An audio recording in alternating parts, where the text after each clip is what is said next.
بسم الله الرحمن الرحيم. الحمد لله الذي أنزل على عبده الكتاب ولم يجعل له عوجا قيما لينذر بأسا شديدا من لدنه ويبشر المؤمنين الذين يعملون الصالحات أن لهم أجرا حسنا ماكثين فيه أبدا وينذر الذين قالوا اتخذ الله ولدا ما لهم به من علم ولا لآبائهم كبرت كلمة تخرج من أفواههم إن يقولون إلا كذبا فلعلك باخع نفسك على آثارهم إن لم يؤمنوا بهذا الحديث أسفا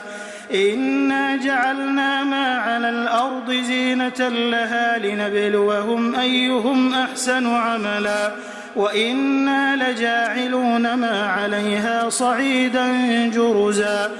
أم حسبت أن أصحاب الكهف والرقيم كانوا من آياتنا عجبا إذ أوى الفتية إلى الكهف فقالوا ربنا آتنا من لدنك رحمة وهيئ لنا من أمرنا رشدا فضربنا على آذانهم في الكهف سنين عددا ثم بعثناهم لنعلم أي الحزبين أحصى لما لبثوا أمدا نحن نقص عليك نبأهم بالحق إنهم فتية آمنوا بربهم وزدناهم هدى وربطنا على قلوبهم إذ قاموا فقالوا ربنا رب السماوات والأرض لن ندعو من دونه إلها لقد قلنا إذا شططا هؤلاء قومنا اتخذوا من دونه آلهة لولا يأتون عليهم بسلطان بين فمن أظلم ممن افترى على الله كذبا وإذ اعتزلتموهم وما يعبدون إلا الله فأووا إلى الكهف ينشر لكم ربكم من رحمته ويهيئ لكم من أمركم مرفقا وترى الشمس إذا طلعت تزاور عن كهفهم ذات اليمين وإذا غربت تقرضهم ذات الشمال وهم في فجوة منه ذلك من آيات الله من يهد الله فهو المهتد ومن يضلل فلن تجد له وليا مرشدا وتحسبهم أيقاظا وهم رقود ونقلبهم ذات اليمين وذات الشمال وكلبهم باسط ذراعيه بالوصيد لو اطلعت عليهم لوليت منهم فرارا ولملئت منهم رعبا وكذلك بعثناهم ليتساءلوا بينهم قال قائل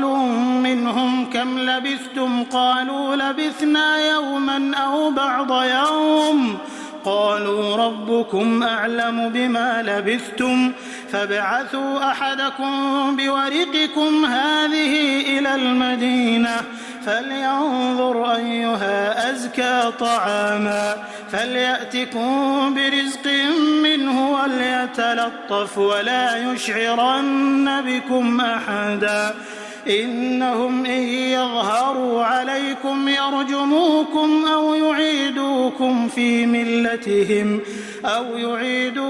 في ملتهم ولن تفلحوا إذا أبدا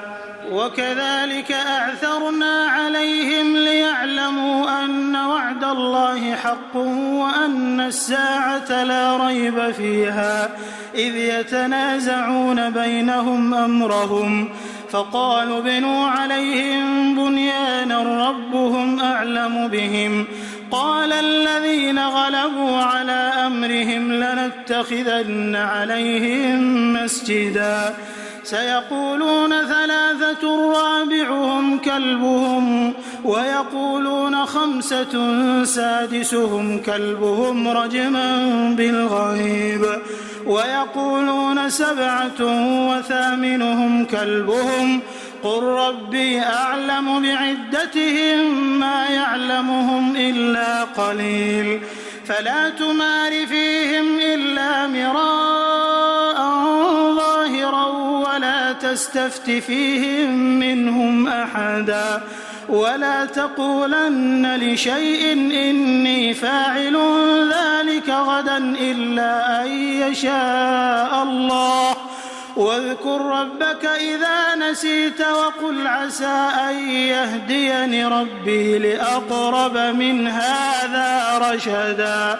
ولبثوا في كهفهم 300 سنين وازدادوا 9 قل الله أعلم بما لبثوا له غيب السماوات والأرض أبصر به وأسمع ما لهم من دونه من ولي ولا يشرك في حكمه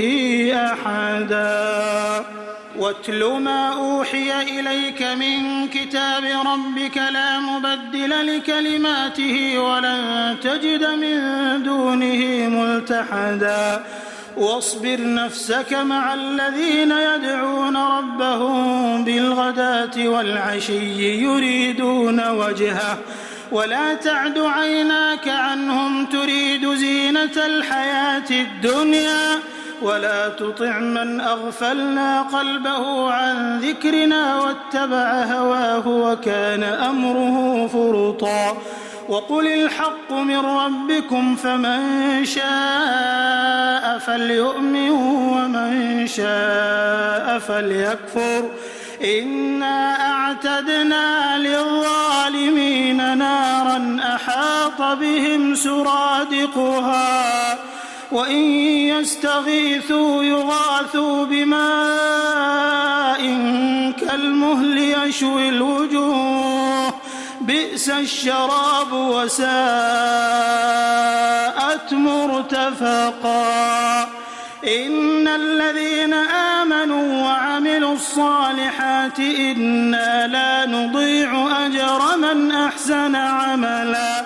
أولئك لهم جنات عدن تجري من تحتهم الأنهار يحلون فيها من أساور من ذهب ويلبسون ثيابا خضرا من سندس وإستبرق متكئين فيها على الأرائك نعم الثواب وحسنت مرتفقا واضرب لهم مثل الرجلين جعلنا لأحدهما جنتين من أعناب وحففناهما بنخل وجعلنا بينهما زرعا كلتا الجنتين آتت أكلها ولم تظلم منه شيئا وفجرنا خلالهما نهرا وكان له ثمر فقال لصاحبه وهو يحاوره أنا أكثر منك مالا وأعز نفرا ودخل جنته وهو ظالم لنفسه قال ما أظن أن تبيد هذه أبدا وما أظن الساعة قائمة ولئن رددت إلى ربي لأجدن خيرا منها منقلبا قال له صاحبه وهو يحاوره أكفرت بالذي خلقك من تراب ثم من نطفة ثم سواك رجلا لكن هو الله ربي ولا أشرك بربي أحدا لكن هو الله ربي ولا أشرك بربي أحدا ولولا إذ دخلت جنتك قلت ما شاء الله لا قوة إلا بالله إن ترني أنا أقل منك مالا وولدا فعسى ربي أن يؤتيني خيرا من جنتك ويرسل عليها حسبانا من السماء فتصبح صعيدا زلقا أو يصبح ماؤها غورا فلن تستطيع له طلبا وأحيط بثمره فأصبح يقلب كفيه على ما أنفق فيها وهي خاوية على عروشها ويقول يا ليتني لم أشرك بربي أحدا ولم تكن له فئة ينصرونه من دون الله وما كان منتصرا هنالك الولاية لله الحق هو خير ثوابا وخير عقبا واضرب لهم مثل الحياة الدنيا كماء أنزلناه من السماء فاختلط به نبات الأرض فأصبح هشيما تذروه الرياح وكان الله على كل شيء مقتدرا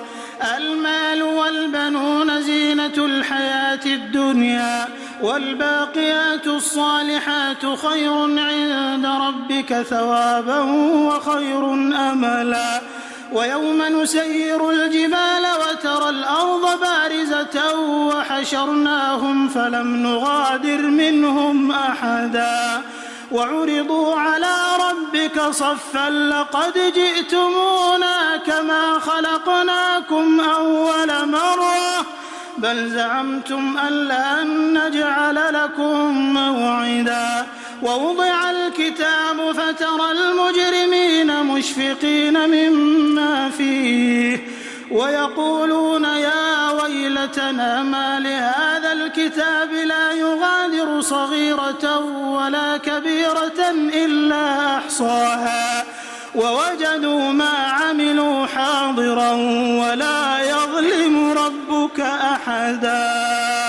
وإذ قلنا للملائكة اسجدوا لآدم فسجدوا إلا إبليس كان من الجن ففسق عن أمر ربه أفتتخذونه وذريته أولياء من دوني وهم لكم عدو بئس للظالمين بدلا ما أشهدتهم خلق السماوات والأرض ولا خلق أنفسهم وما كنت متخذ المضلين عضدا ويوم يقول نادوا شركائي الذين زعمتم فدعوهم فلم يستجيبوا لهم وجعلنا بينهم موبقا ورأى المجرمون النار فظنوا أنهم مواقعوها ولم يجدوا عنها مصرفا ولقد صرفنا في هذا القرآن للناس من كل مثل وكان الإنسان أكثر شيء جدلا وما منع الناس أن يؤمنوا إذ جاءهم الهدى ويستغفروا ربهم إلا أن تأتيهم سنة الأولين أو يأتيهم العذاب قبلا وما نرسل المرسلين إلا مبشرين ومنذرين ويجادل الذين كفروا بالباطل ليدحضوا به الحق واتخذوا آياتي وما أنذروا هزوا ومن أظلم ممن ذكر بآيات ربه فأعرض عنها ونسي ما قدمت يداه إنا جعلنا على قلوبهم أكنة أن يفقهوه وفي آذانهم وقرا وإن تدعهم إلى الهدى فلن يهتدوا إذا أبدا وربك الغفور ذو الرحمة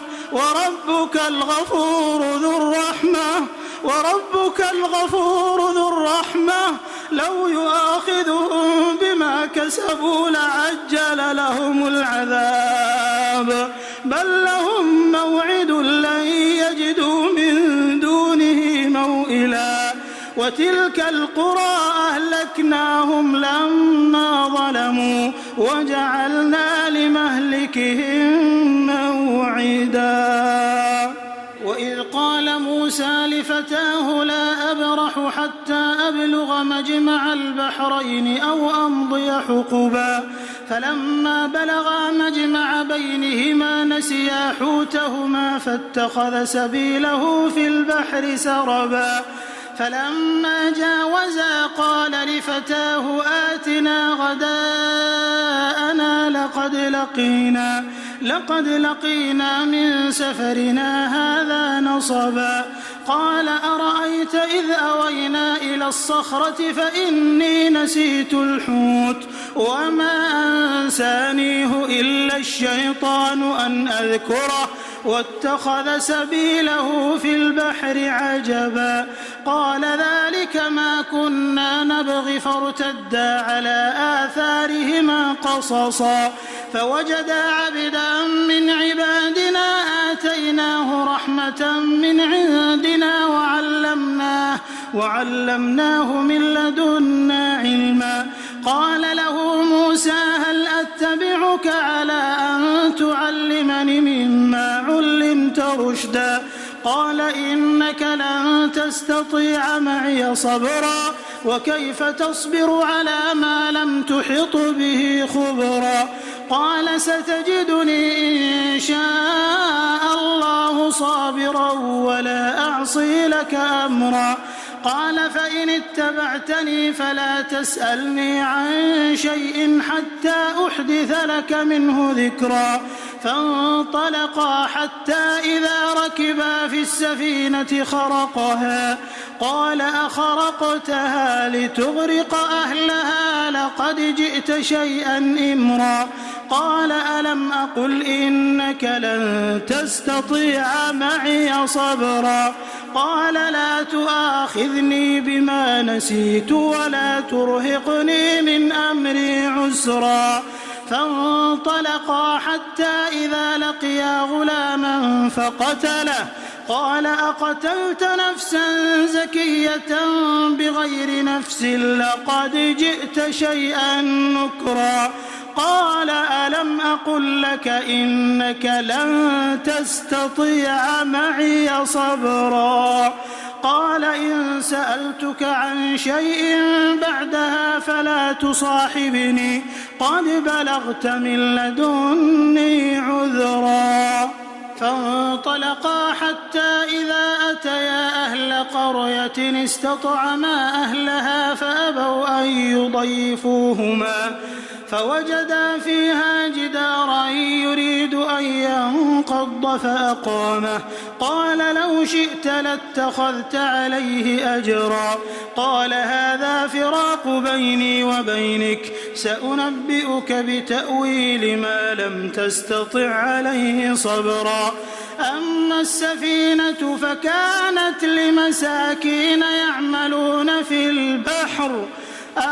السفينة فكانت لمساكين يعملون في البحر فأردت أن أعيبها وكان وراءهم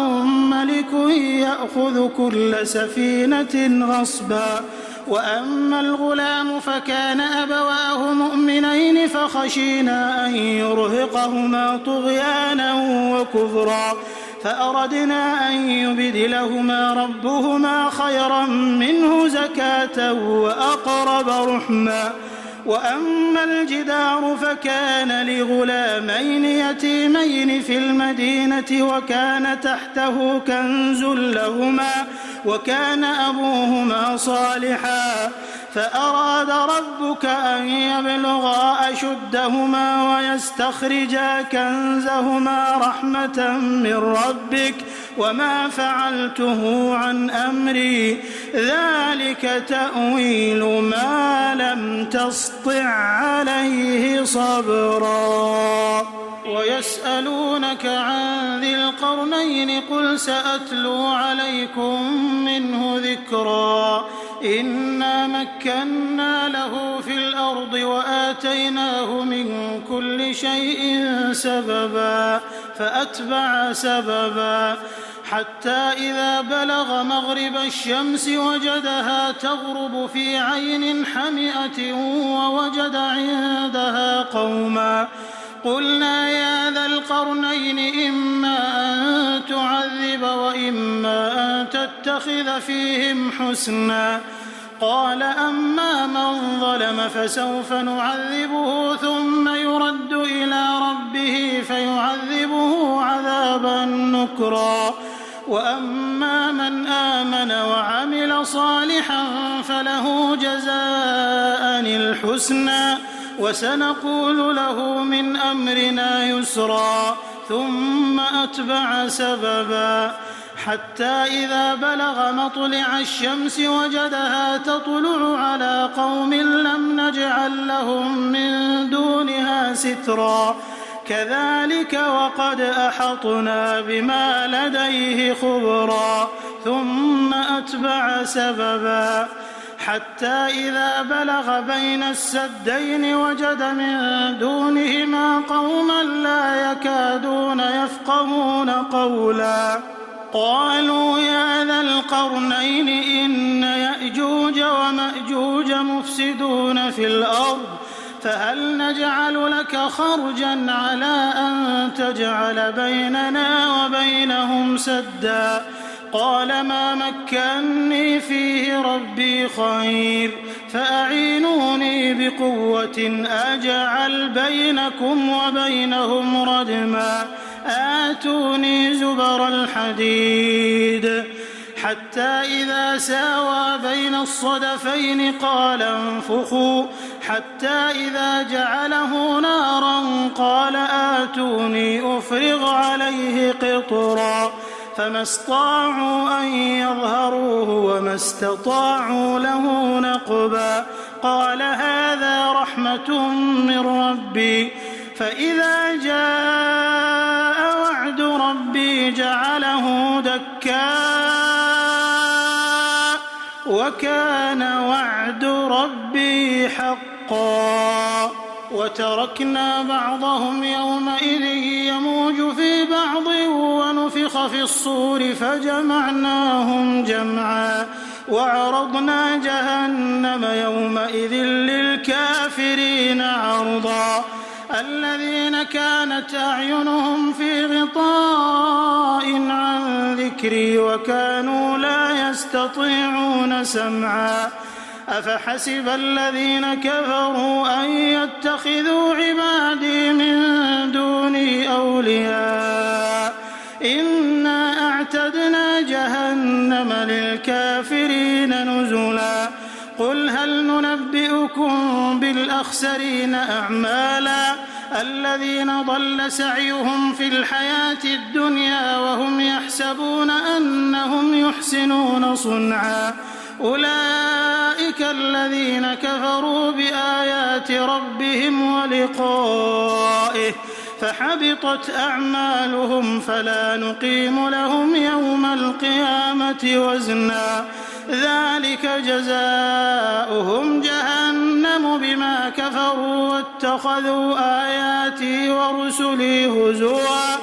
إن الذين آمنوا وعملوا الصالحات كانت لهم جنات الفردوس نزلا خالدين فيها لا يبغون عنها حولا